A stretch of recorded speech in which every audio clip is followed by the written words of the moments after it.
마이크로칩, 의료용 임플란트, 태양전지, 이런 첨단 기술들을 떠올리면 뭐가 생각나세요? 이들의 공통점은 바로 눈에 보이지 않는 아주 얇은 표면에 그 성능을 좌우하는 비밀이 숨겨져 있다는 겁니다. 오늘은 원자 단위로 이 비밀을 파헤치는 놀라운 기술을 소개해 드릴게요. 자, 한번 상상해 보세요. 수십억 개의 부품이 촘촘히 들어찬 반도체 칩 표면에 눈에 보이지 않는 오염물질 딱 하나가 성능을 완전히 망가뜨릴 수 있습니다.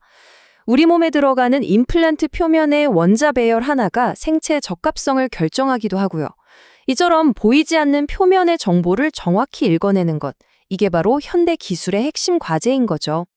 그러니까 이 문제를 풀려면 현미경으로도 보이지 않는 물질의 맨 겉면, 다시 말해 원자 딱 한두 개 층의 성분이 뭔지 정확하게 파악하는 기술이 필요한 거예요. 네, 바로 오늘의 주인공이죠. 이 궁극의 표면 탐정의 이름은 2차 이온 질량 분석법, 줄여서 SIMS라고 부릅니다. 이름은 좀 어렵게 들릴 수 있는데 그 원리는 정말 흥미로워요.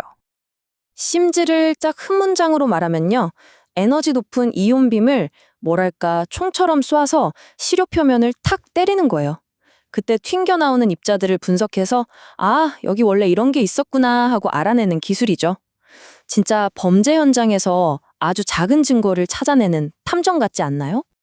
그럼 이 궁극의 탐정, 대체 어떤 초능력을 가졌을까요?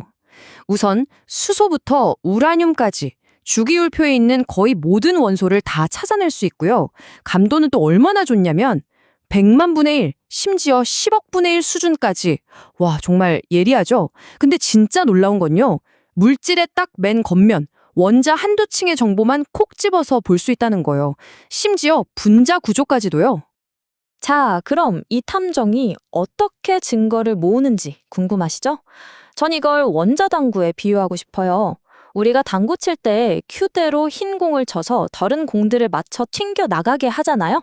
딱 그런 원리예요. 심스 과정은 아주 간단하게 세 단계로 볼 수 있어요.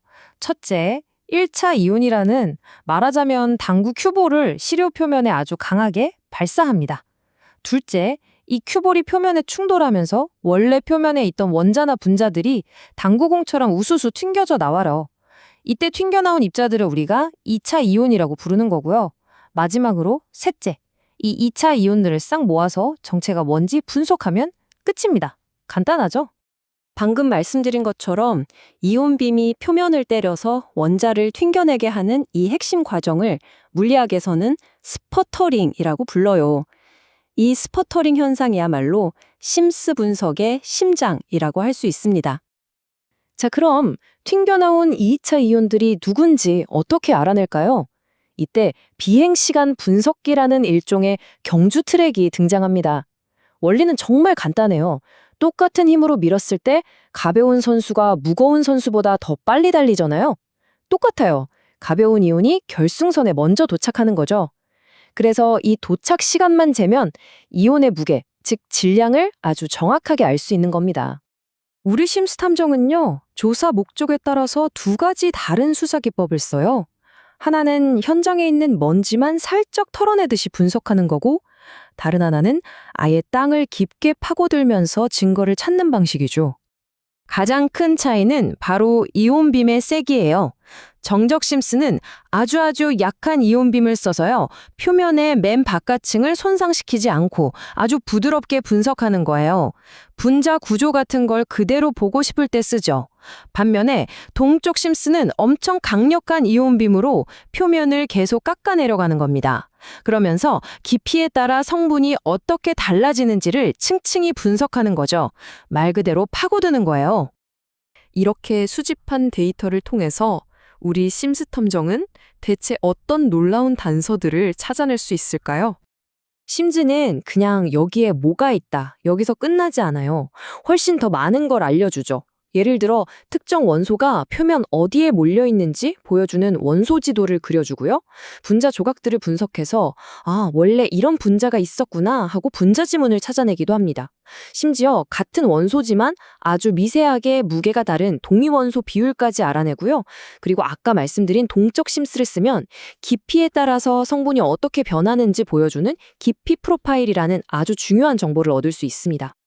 물론 이 탐정이 완벽하기만 한 건 아니에요. 이 그림이 심스의 한계를 하나 보여주는데요. 동적 심스로 땅을 깊게 파다 보면 이온빔이 워낙 강력하니까 원자들이 막 섞이면서 층과 층 사이의 경계가 살짝 번져 보이는 계면 번짐 현상이 생길 수 있어요. 우리가 삽으로 흙을 팔 때 위층 흙이랑 아래층 흙이 좀 섞이는 거랑 비슷하죠. 그러니까 심스가 아무리 강력해도 그 결과를 제대로 해석하려면 전문가의 날카로운 눈이 필요하다는 뜻이기도 합니다. 하지만 이런 점을 감안하더라도 심스의 능력은 정말 대단해요. 이 그래프 좀 보세요. 실제 분석 사례인데요.